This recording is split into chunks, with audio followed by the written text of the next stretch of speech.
Hi అండి.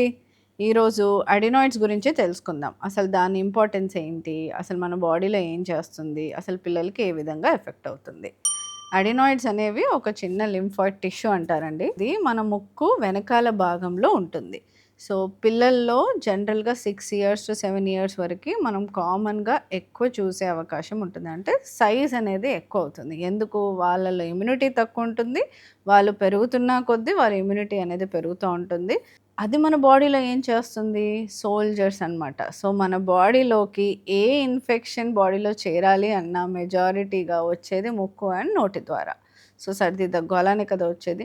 So, వచ్చినప్పుడు local సోల్జర్స్‌ని ready చేయడం అనేది అడినాయిడ్స్ చేసే పని.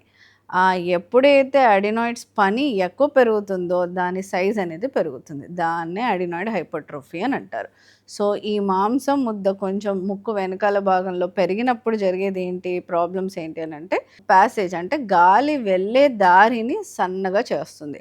ఆ సన్నగా చేసినప్పుడు బేబీస్‌కి ఎదురయ్యే ఇబ్బంది ఏంటి? బ్రీతింగ్ డిఫికల్టీస్ ప్లస్ స్నోరింగ్ అంటే ఇంకా కాన్స్టెంట్‌గా కొంచెం గొంతు నొప్పి అనేది గూడా ఉంటుంది. అంటే గురక అనేది వాళ్ళకి చాలా ఎక్కువగా వస్తుంటుంది.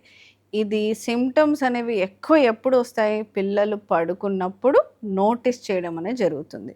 మౌత్ బ్రీతింగ్ అండ్ స్నోరింగ్ రావడము అండ్ ఇవన్నీ కూడా చిన్న సింప్టమ్స్ ఓకే అడినాయిడ్స్ వచ్చాయని చెప్పి అనుకుంటాం. మరి ఇది ఎప్పుడు సీరియస్ అని చెప్పి మనం ఫీల్ అవ్వాలి.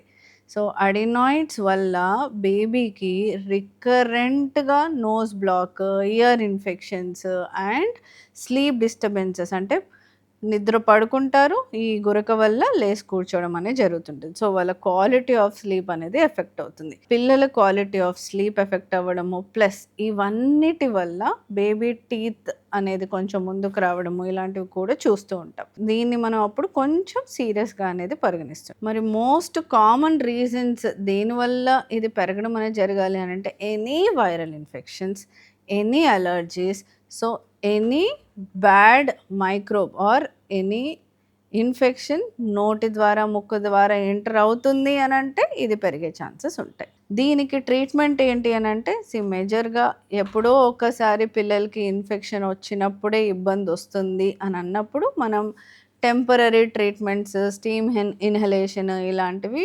చేసుకోవచ్చు. అండ్ కొన్ని నేజల్ స్ప్రేస్ ఇలాంటివి కూడా మనం వాడడం చేస్తూ ఉంటాము.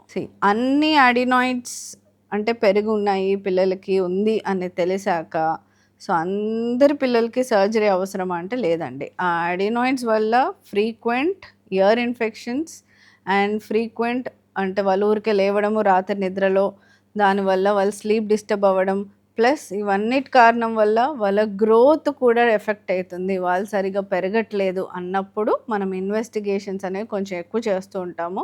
ఒకటి ఎండోస్కోపీ ద్వారా ఈఎన్‌టీ డాక్టర్ చూస్తూ ఉంటారు. ప్లస్ ఎక్స్‌రేస్‌లో కూడా మనకు సైజ్ ఎంతుంది అనేది చూస్తుంటాం. ఇవన్నీ దృష్టిలో పెట్టుకొని లెస్ దెన్ 7 ఇయర్స్ అప్పుడు ఎక్కువ సివియారిటీ ఉంది అనంటేనే మనం సర్జరీ అనేది అడ్వైస్ చేస్తూ ఉంటారు. సరే సర్జరీ చేపించలేదు ఆర్ లేదు మినిమమ్ ఉంది. సో, దానికి ట్రీట్మెంట్ అట్ హోమ్ ఏంటి అనంటే ఒకటి స్టీమ్ ఇన్హలేషన్ ఇలాంటి వాటి వల్ల కొంచెం మనం బేబీకి రిలీఫ్ అయ్యే అవకాశాలు ఉంటాయి.